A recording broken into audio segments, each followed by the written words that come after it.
As I mentioned beforehand in our previous panel, my name is Harrinarine. I'm the Associate Director of Admissions here at Villanova University Charles Woodger School of Law. I'm also a proud 2017 graduate of the law school. We're going to be waiting a little bit for a few more panelists to join. Hopefully they'll be able to get onto Zoom.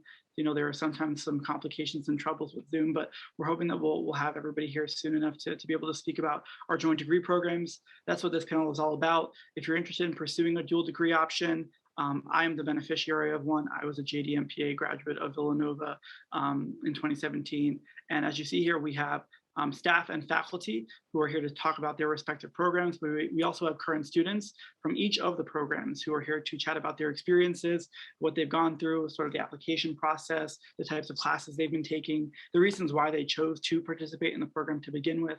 And so what we're going to do is we're going to ask you all to go through and use the Q&A box for any questions that you have.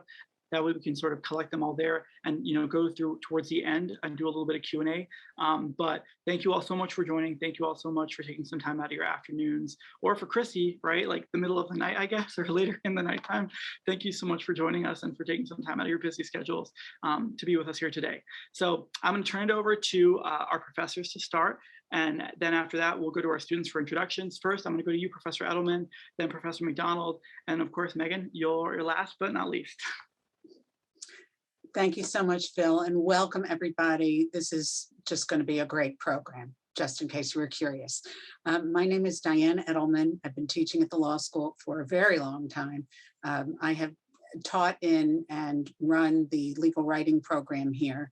And for close to 20 years, I've directed our international programs. We've had a couple programs abroad, but our star feature right now is the JDLM in International Studies. And I also I'm the faculty advisor for the International Law Society and a couple of other student groups. The fun fact about me, I've been scuba diving for almost 40 years, and I recently patted a stingray. And it was really, I patted the right part, so just the soft part, not the stingy part.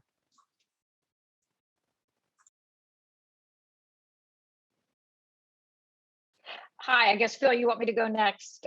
Good afternoon, everyone. My name is MarySheila McDonald, the Scarpa Professor of Law and Entrepreneurship. It's a new position at the law school, but I'm also taking over for my colleague, Professor Andrew Lund, who has been the coordinator of the JD program. I don't know if Andrew can join us here today, but I do have experience having been a former business school dean, and for many years ran an MBA and MS tax program at another university. So boy, if you come out of Villanova with a JD MBA, you are just a double threat. Well, threat's not a nice word to use, but it's not for the faint of heart. It's very impressive. And I'm grateful to people in admissions who will help me with the curriculum and the timing, but there is a nice group every year that's going through the JD MBA, and I'll be here as a resource. So thank you for inviting me.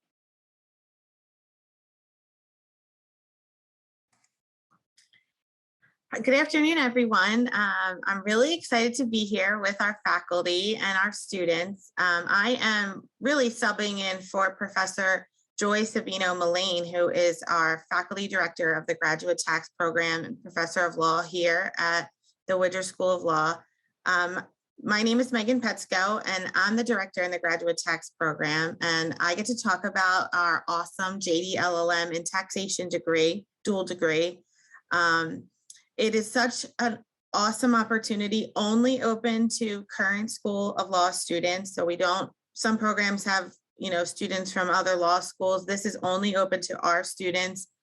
We have a very streamlined application process. You've gotten into Villanova Law, so we know you're already a fantastic candidate and fantastic student. And it allows you to either graduate with a full LLM in tax or 50% of an LLM in tax, and that 50% is not charged any additional tuition. So if you come to law school and find out that tax is for you, you like solving puzzles and never knew that the tax code was calling your name, this is going to be the degree for you. And I'm excited to walk you through that in a little bit. Fun fact about me, I was once on Extreme Home Makeover when I worked at Drexel back in 2005, and we gave scholarships to a family in Northeast Philadelphia, and I got to help build a part of their house, and that was really fun. So thanks, and Phil, I'll pass it back to you. Awesome, thanks, Megan. So I'm gonna go to our students now for quick introductions. Of course, we're gonna go to one of our favorite students who's abroad right now doing her JDLM program, Kristi. Thank you a million times over, Kristi, for joining us right now. And then afterwards, I'm gonna go to Joseph, and then to Taylor, and then to Tasha for introductions. Hi, and no problem. It's like 8 p.m. right now, so it's not too bad. My name is Kristi. I'm the class of 2022. So I'm graduating this year, and I'm participating in the JDLM program in Paris, France.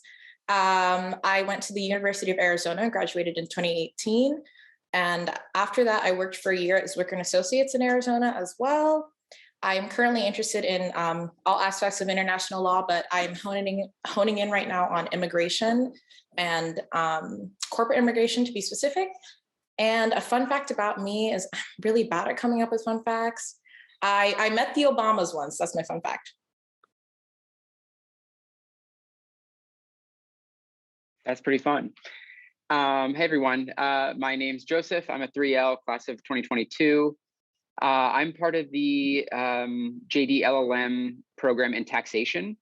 I came to Villanova with an interest in tax, but the LLM program really helped me hone what particular area of tax I'd be interested in practicing. I went from being a theater major to a real estate entrepreneur and now a law student. And my fun fact is that I've never been stung by a bee. Hi, my name is Taylor Williams. I'm a 3L in the JD MBA program here at Villanova. For undergrad, I went to Clemson University where I studied political science. Then I went to Georgetown and got my master's in sports management. I'm interested in corporate law, specifically mergers and acquisitions and entrepreneurship. My fun fact, I always say it, I ran track at Clemson and Georgetown, and I was a coach for a while. I really like hearing all of these fun facts. I am also a 3L. My name is Tasha.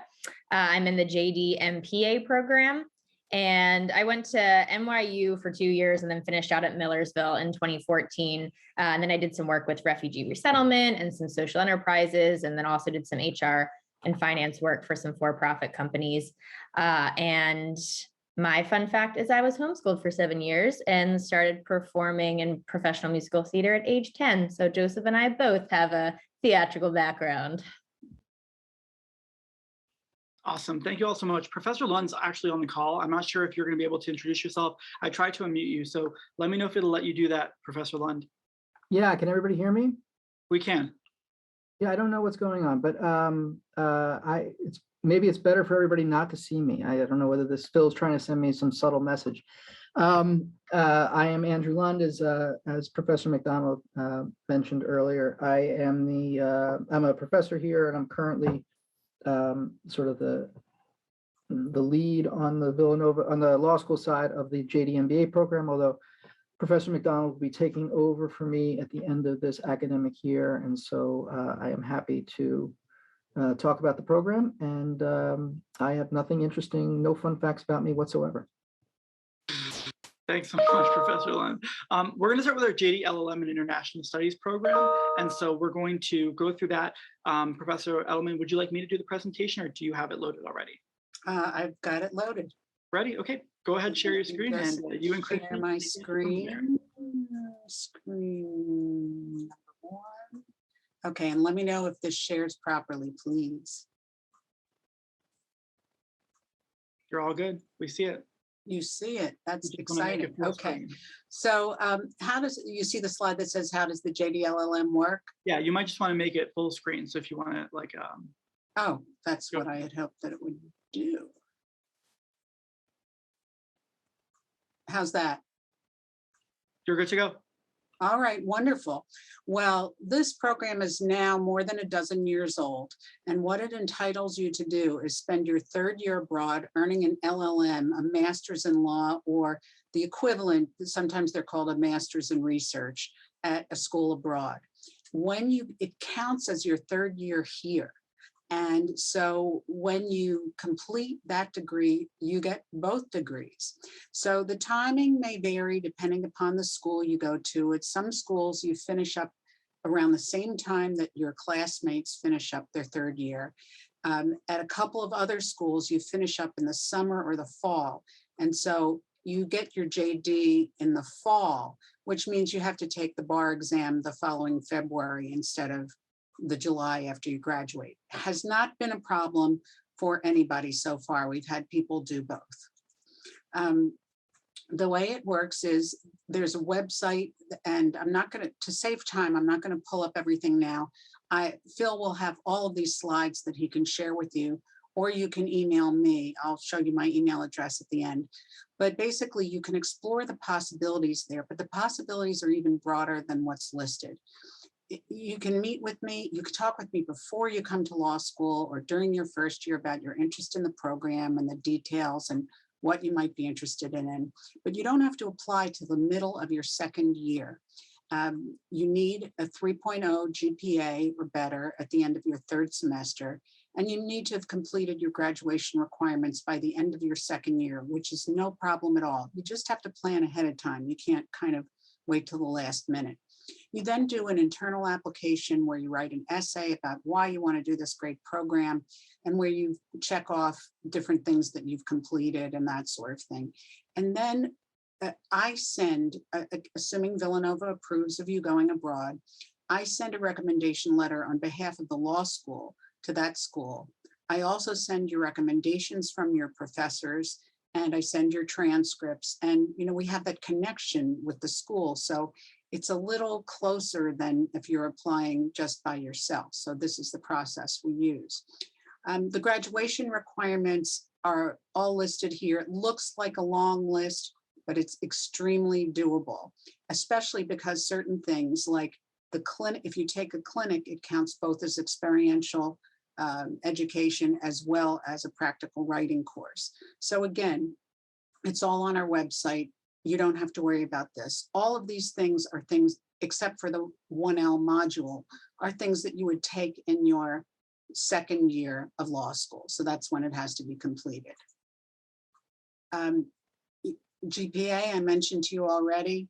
Sometimes there have been exceptions for people who are really, really, really, really close to a 3.0, but just aim for that 3.0 or better, and aim for impressing your professors so the two of them will be just thrilled to write recommendations for you. And again, I write one for the whole school. If you're in my class, that's great because I mentioned that as well. And if you're not, I still sum everything up and get to know you pretty well. What can you do at your law school abroad? We have had students join law reviews and other journals at their school abroad.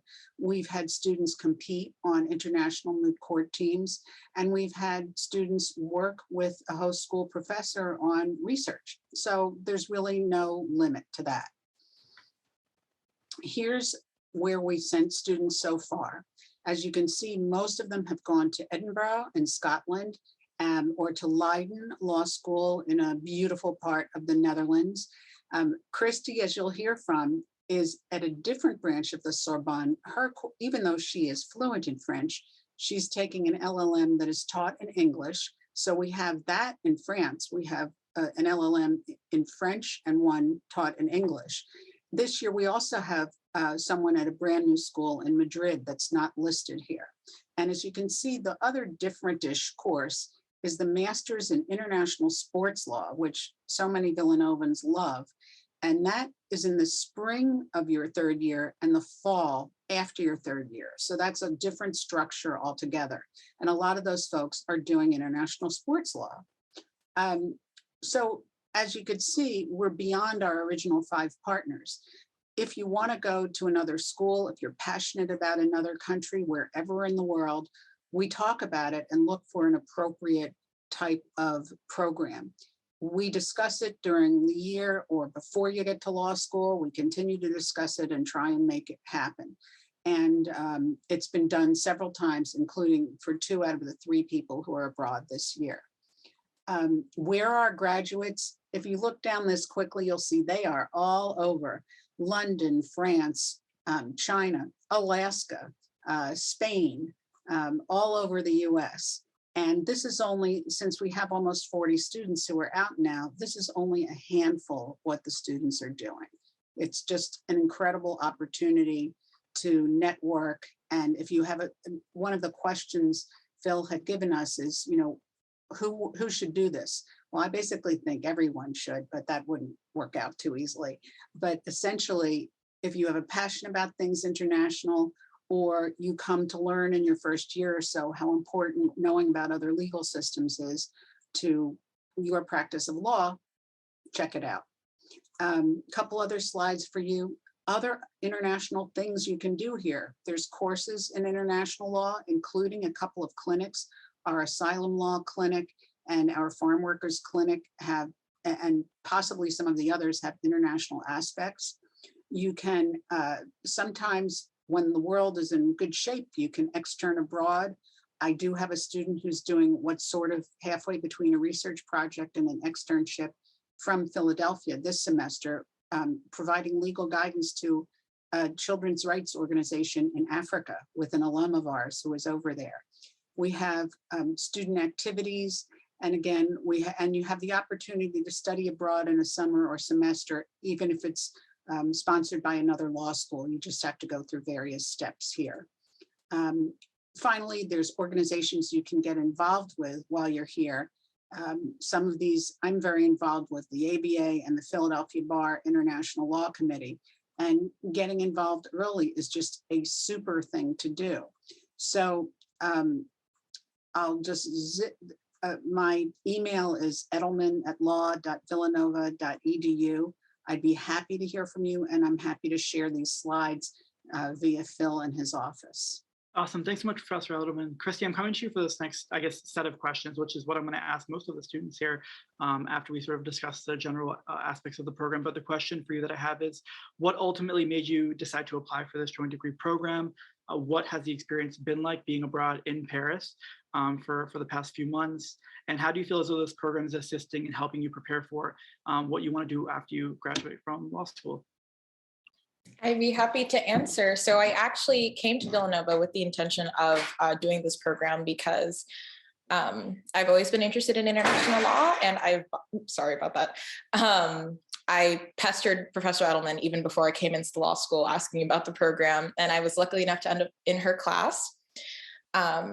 So as I said before, I've always been interested in international law. This seemed like the perfect program for me, and I think that Villanova is a great place to grow and foster an interest in international law. I was the president of ILS, and I also participated in the CARES clinic. So it was just a perfect fit for me, really.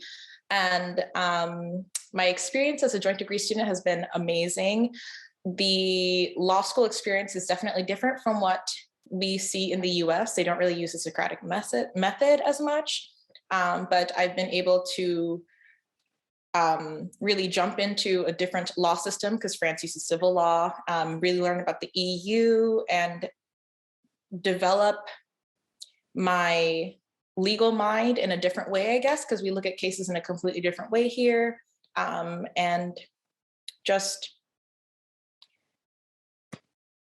sort of cultivate myself as a professional on the international scale, as opposed to just someone who was just doing the regular 3 years and decided to jump into international law. So I'm really grateful, and I would not trade this experience for anything. I loved it. And then long term, when you think about sort of what comes after you finish, what are you thinking? What are your thoughts? Anything in mind for yourself? I am definitely coming back to the US. So I was one of the lucky ones. My program is tailored towards Americans. So I graduate April 21st. So I'll be able to take the July bar. And I think I'm coming back to the US, 1, to take the bar, and 2, I think I'm going to be joining an international firm for now. But I definitely do see myself coming back in the future, especially with the addition of my language skills, which my French was a little rusty before I came here. And I quickly realized that the French told me very quickly that it was a little rusty, but being able to work anywhere is definitely something that I'm excited about. And Professor Edelman can quiz you on your French skills as well, as we saw at the start of the program. We're going to go now to, I guess, my specifically favorite program, just because I did it and I'm a graduate of it. But we're going to go to Professor Heather Baum and also Tasha. Professor Baum, you weren't able to introduce yourself prior, but if you could do so, please go ahead and do that. I'm also a former student of Professor Baum. So if you can introduce yourself, Tasha, we'll get into the presentation for the JD-MPA program. Hello, everyone. My name is Heather Baum, and I teach legal writing in the first year, and I also teach an upper level intergroup dialogue course. And I was having a little technical difficulty, but I'm glad to be with you right now. So I'm going to share my screen, and Phil, will you let me know if you can see it? Yep, it's loading right now. Yep. Okay. So I'm going to fix it, and I'm going to go through some slides quickly, and then I'm going to turn it over to Tasha Nankerville, a student who's currently in the program, is really an expert on all of this. So the first thing I want to mention is sort of what public administration is, and it's managing and organizing resources and people for the public good. So really the goals of this particular master's is to sort of create leaders in the sort of government, private, and public sectors. So the law provides sort of the structure, the framework within which public administration exists. So it kind of is a natural fit. In terms of getting through the application process, it's very seamless, very easy. So usually we have 1Ls apply in their first year of law school. So you're already in law school, and then you apply by May 1st of your first year of law school. So you're not taking any MPA classes your first year, just your law school courses. So the GRE is waived, and basically your entire application process, application packet is then just transferred over to the public administration department. So it's a very straightforward application process. We don't have a GPA requirement. However, you must be above the bottom 20% of the class after your second semester of law school. If you're still in the bottom 20%, you can apply again at the end of your fourth semester if you've increased your ranking.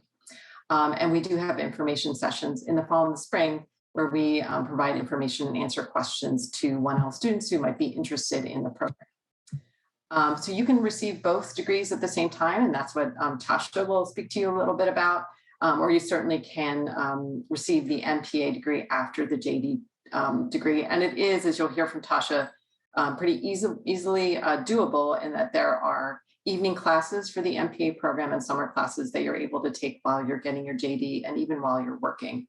And your GPAs for both degrees are calculated separately.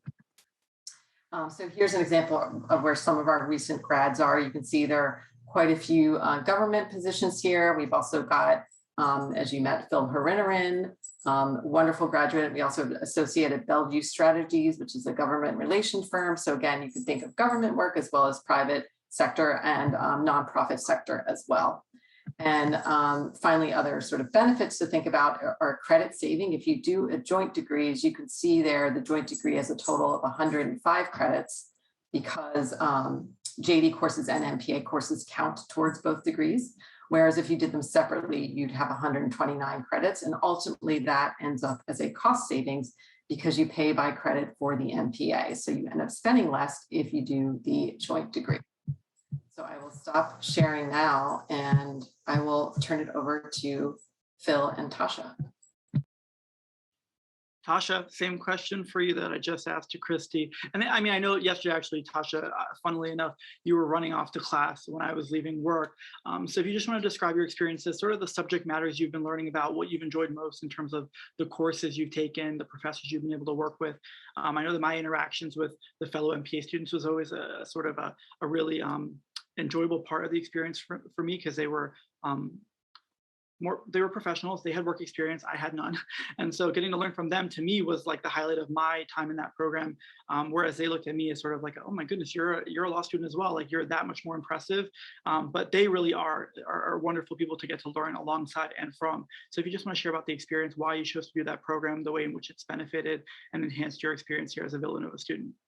Yeah, so the classes are smaller than I've experienced in law school, and I really, really value that. There's a lot of, as Phil was saying, a lot of class participation, a lot of different backgrounds. I think most people are working professionals, and that's why the classes are at night. So almost all the classes are 2 hours once a week. So it's really easy to fit into your schedule. You can also take classes over the summer. I commute to school, so that wasn't a great option for me. I live an hour and a half away. So I'm doing 2 MPA classes each semester in my second and third years, and I'll still graduate on time. So it's really flexible if you want to take some during the summer, if you want to take some during the fall.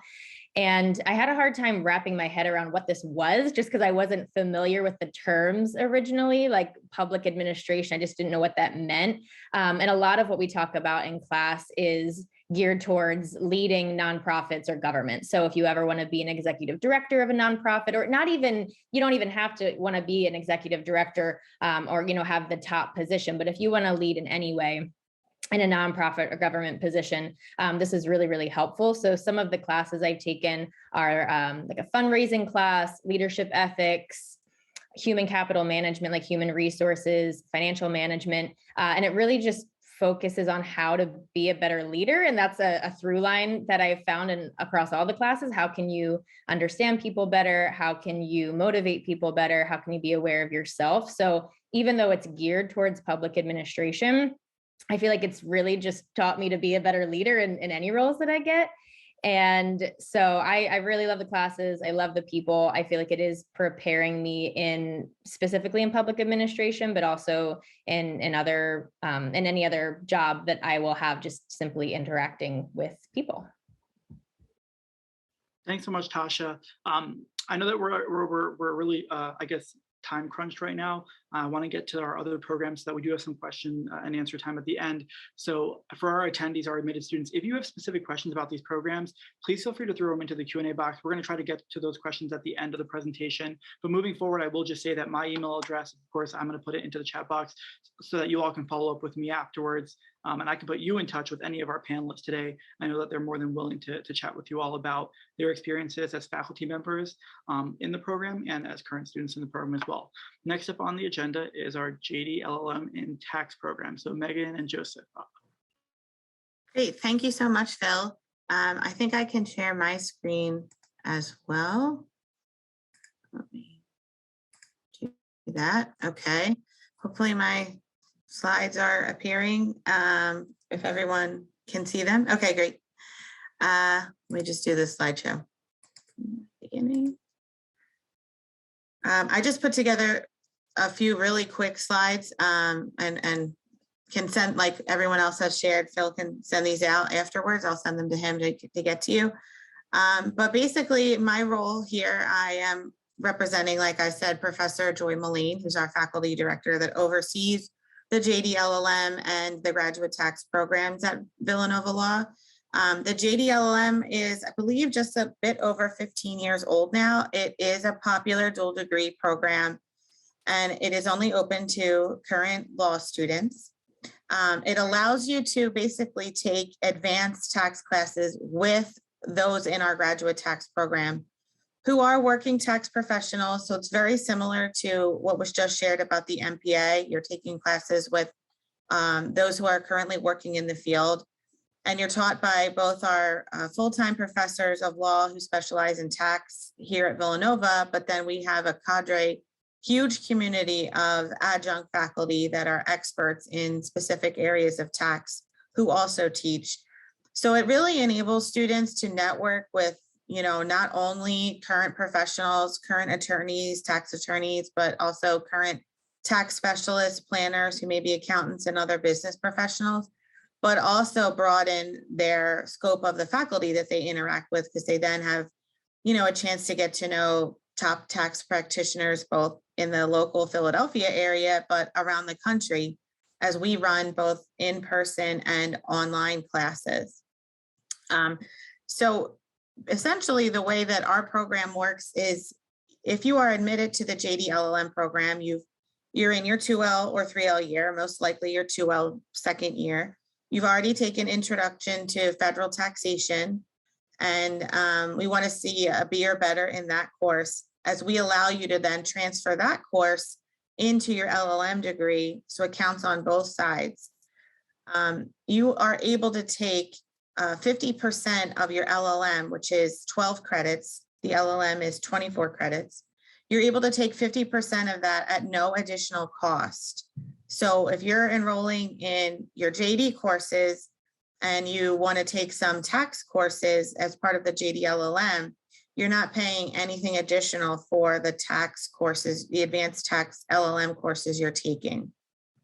That's a huge, huge benefit and huge cost savings. And then upon graduation, you have 5 years to complete your LLM in tax. So most of our students will take that 50% of their classes, take the bar, start working, and then they'll come back within a year or two and they finish the program within a year. So it's very doable. If you just don't stay in the Philadelphia area after law school, you can complete it online. We have a very streamlined admission process, as I shared earlier.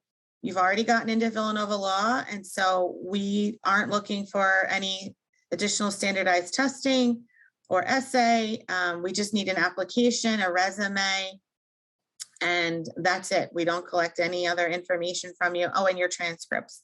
So transcripts, resume, and application. And applying at the end of your 2L year or after the fall semester of your 2L is most ideal so that you can take advantage of taking these courses.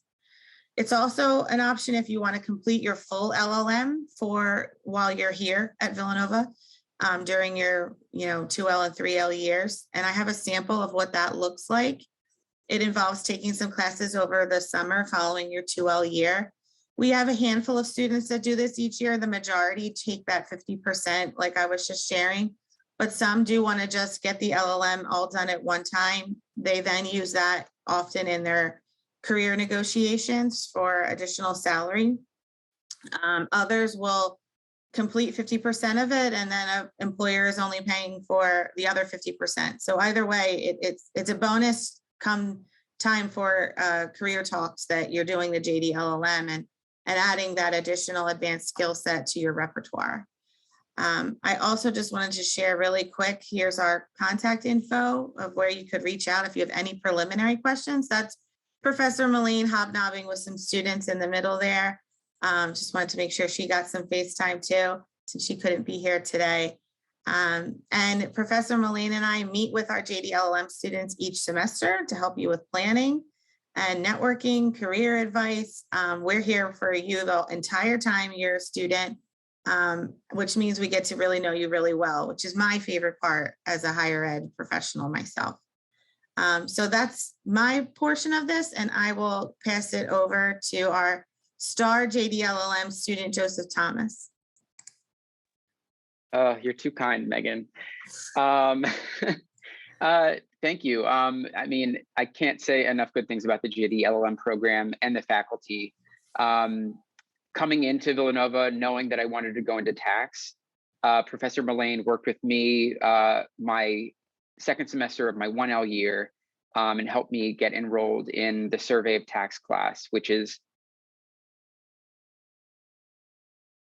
sorry, it's an incredible class.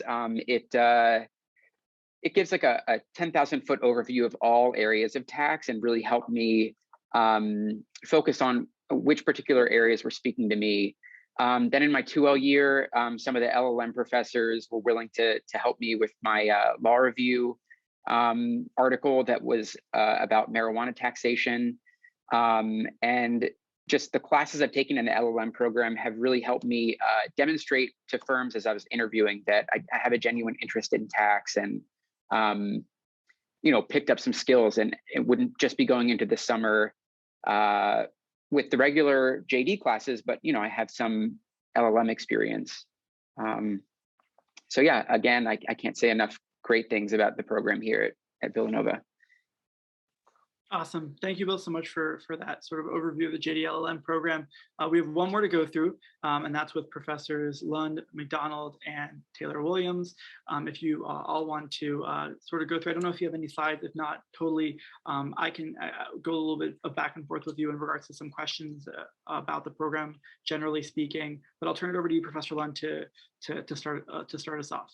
Sure, thanks. So just sort of the basic overview to kind of match what other folks have done. The JD MBA program here is intended to be completed by the time you would graduate normally on the schedule, a 3-year schedule. And so that's one of the big advantages.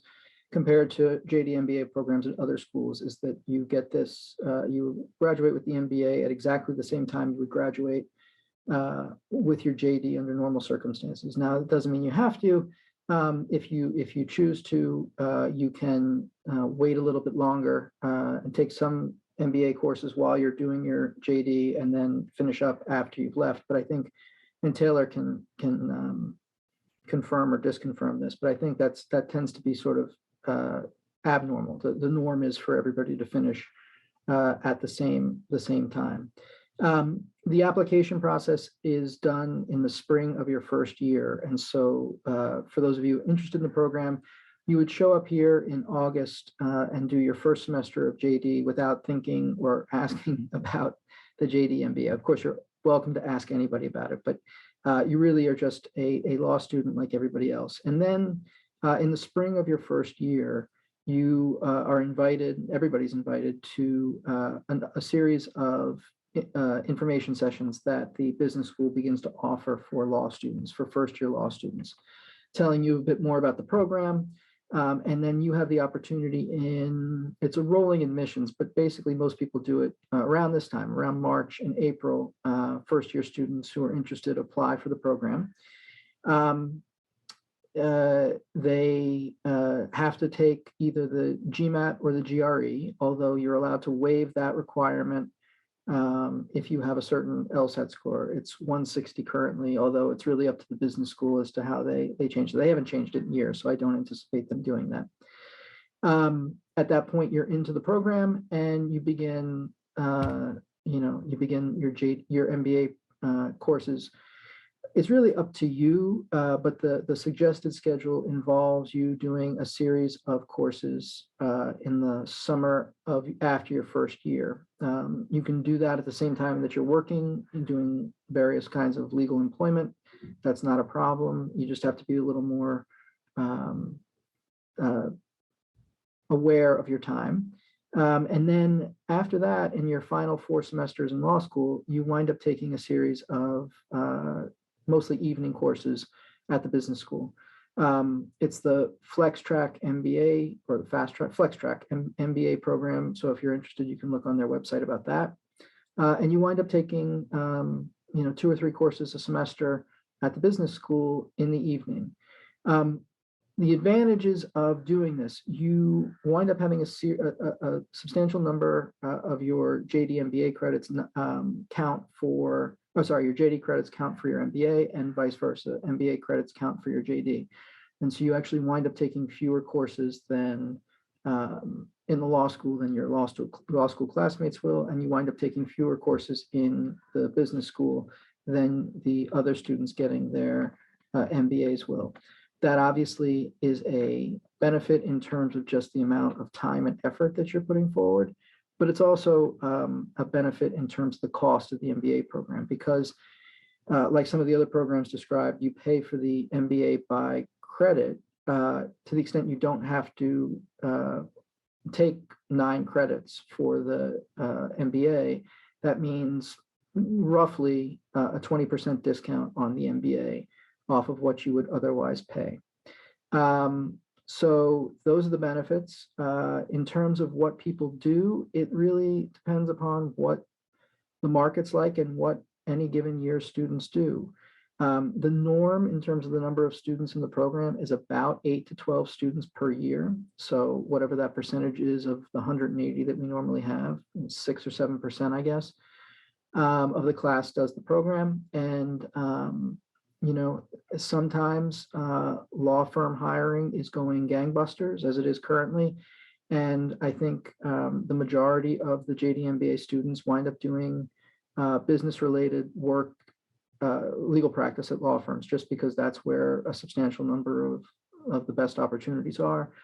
The nice thing about the JD MBA program is it is a bit of a hedge, so that if the market doesn't do quite as well, you have a whole other range of employment options. And of course, even if the market's doing well and you decide you don't want to go work at a law firm, the JD MBA gives you all sorts of opportunities to do something other than that. So it's a great program. I think people have really, really enjoyed it over the years. I've never heard anybody complain about it. and maybe Taylor, you can say if that's true or not, but I think it's been pretty successful. And with that, I will stop. Okay, so I'll pick it up there. No, I do agree with Professor Lund. Everyone I know who's been in the program really enjoys it. I would say that you don't necessarily have to apply the spring semester of your 1L year. You can wait till the summer. I opted to wait just because I personally was unsure of where my footing was in law school, and I wanted to make sure that that was my main focus. But with that being said, I'll graduate in May with both on time. I just picked up more classes when need be. So that was like my experience. What made me join, my mentor did it. So I watched her do it. She didn't graduate on time because it is a flex program. You do have 7 years to actually finish the degree on the MBA side. She opted to wait till after the bar. After watching her do that, I decided I did not want to do that. So I took as many classes as possible. But the degree for me really meant the opportunity to sit on the business side. So I will be working in corporate law when I graduate, doing mergers and acquisitions. And I wanted to be able to actually talk through the deal rather than just be the contract person. I wanted to have a say more on the accounting side and the marketing side and just the overall deal. So having my MBA was a really important asset to me to have going into this career. And then also kind of to the point that Joseph said, I have a master's in sports management. So I feel like a lot of people going in when I apply, think I want to do something sports oriented. So adding my MBA was able to show that like, no, I really do want to do corporate and I'm dedicated to this work. I think the next question you asked was describe our experiences, correct? Okay, so I really like the night classes. I'm more of a night owl. So my 2L and 3L year, I took classes from 1:30 to 9 p.m., but I don't get up in the morning until 10 and then go to the gym and then exist. So I really like night classes. I like the MBA more than law school, if we're being honest. I thought the dual degree was perfect for me because the MBA credits transfer over more than the law school. So I think as Professor Lund said, 9 law school credits go to the MBA, but 12 come back. So I really appreciate that. I like MBA classes. I like the environment. I think to Tasha's point, it's smaller, it's more intimate. People are willing to share. Also, I didn't work after, like I haven't worked in my life. So after college, I didn't work. So just having that experience to talk to these people who are out in the world doing current work and seeing what it's like, I just really enjoyed that. And I made a lot of great friends in the MBA program that I don't think I would have made any other way in life. I think that was really it. Oh, helping prepare my career. Was that last? Sorry. I feel like I should have wrote these down. You sort of already talked about it a little bit, Taylor, to sort of how this has set you up for what you're doing afterwards in firm practice.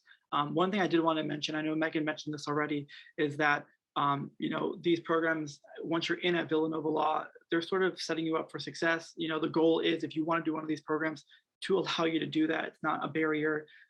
You're already here at the law school, so if it's the tax program or if it's the MPA or the MBA program, the goal is to allow you to do that. And the business school, the graduate school, and the tax program here at the law school are very inviting and very welcoming of students who are interested in pursuing that dual degree option if it's something that they're seeing as a benefit to them in the future.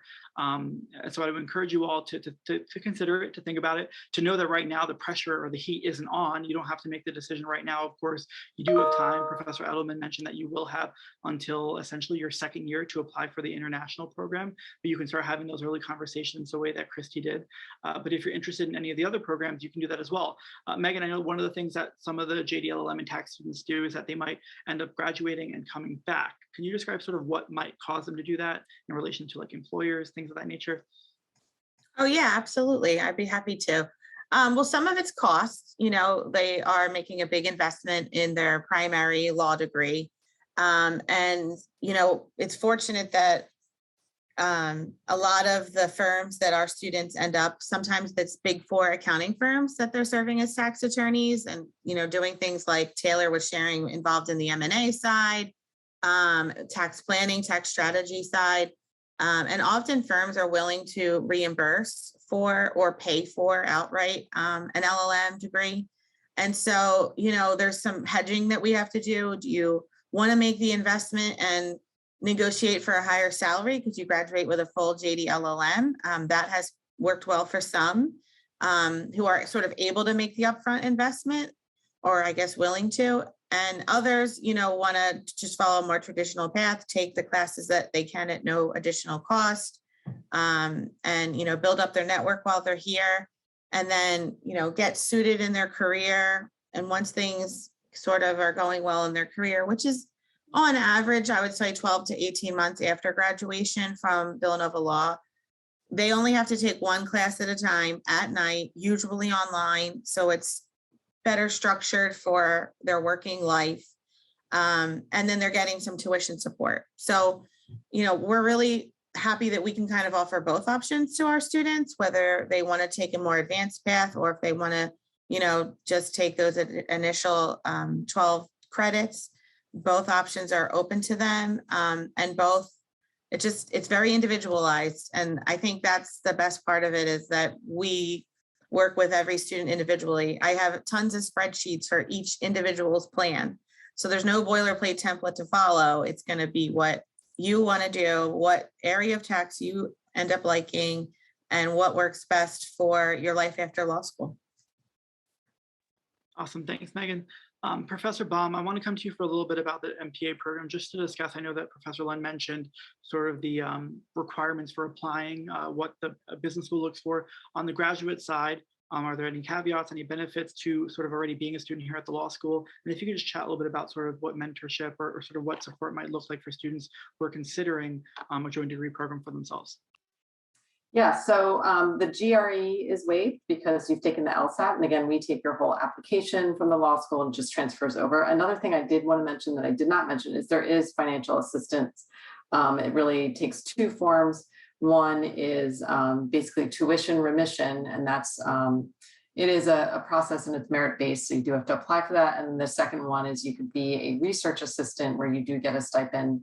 And then you're also doing research with the MPA professors. And so at the law school, I certainly serve as a mentor and sort of guide you in courses. And we have a list of courses that double count towards both your JD and your MPA degrees. And then I don't know, Tasha, if you could speak just a little bit to the mentoring that you've gotten through the Department of Public Administration. Yeah, so there is the tuition scholarship that's available as well. And if you do that, then that is an additional amount of time. You are expected to dedicate at least 7 hours of research assistance to a professor each semester. So that's something just to be aware of. I'm doing that now. And so I can tell you, doing both degrees in that, it's fine. And you can definitely do it and fit it in. But yeah, there's just been a lot of relationship development with professors that you have. As Taylor mentioned, just I think because the classes are smaller, you have the ability to develop those relationships. And I've also developed them at the law school. I have a lot of close relationships and what I would consider mentors at the law school as well, but also definitely over at the MPA level, just because the classes are a little bit smaller. And there's a practical aspect to a lot of the classes, I would say too. Like I know in the fundraising classes and in the there's a nonprofit effective management class. You actually do work along with nonprofits in Philly. And so you'll get assignments. And so you're taking the class, but you're also actively working with nonprofits while you're in school. And so I guess that's not really mentorship, but there's a practical aspect. And you can get that at law school through clinics and externships, but through the MPA, it's also really cool to have those practical aspects and to be able to build up a portfolio of products. And, you can list, you consulted for a nonprofit. And so it's a really good way to build up some practical skills as well. Professor Edelman, I don't want to forget the JDLM and international programs. Finances, huge concern, going abroad. How does that work? How does that make sense? Kristi, I want to come to you for a little bit afterwards as well to sort of just chat about the experience of preparing to leave, right, the States, to go abroad for a full year, what that looks like, how you sort of make sense of that, how you make that doable. We get inquiries all the time from students who are looking to participate in the program. It's a larger pill to swallow than doing the JD MPA program, for example, or the MBA program. You're here on site for those programs, and for this program, you are sort of, reaching outside of maybe your comfort zone. So, Professor Edelman, if you'd like to start, and then Kristi, just to sort of tag along and address what that's been like for you as a student doing the actual program. Thanks, Phil. Yeah, it's more complicated because unlike these other programs you've heard about, it's not as though you can use law school tuition for our law school tuition for the other programs. So, but instead, we're dealing with an outside institution. Fortunately, the outside institutions, the programs abroad, generally have a lower tuition than Villanova does. But what you pay varies depending upon what you're going to and what kind of scholarship you have, if you have a scholarship here. So let's say as an example, let's say Villanova's tuition is $50,000 and that the school abroad is $25,000. Essentially, you pay the same $50,000 for the year, but half of it goes to the program abroad and half of it goes to Villanova. So Villanova you don't get charged the full Villanova tuition and the full tuition abroad. If you have, let's say you have a scholarship. If you have a scholarship of 50%, so let's say a $25,000 scholarship with the same numbers I just gave you, you would be able to use that for the amount owed Villanova, and you would still just have to pay the amount abroad. So the cost would be the same.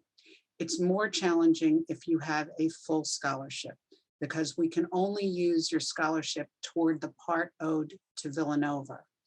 And if you have no scholarship, it's actually easy because you just owe Villanova's tuition. Villanova pays the difference.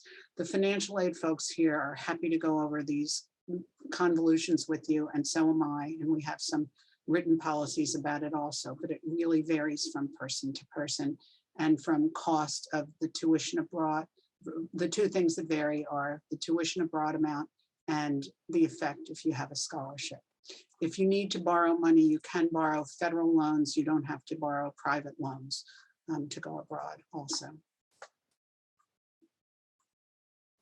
I can second that.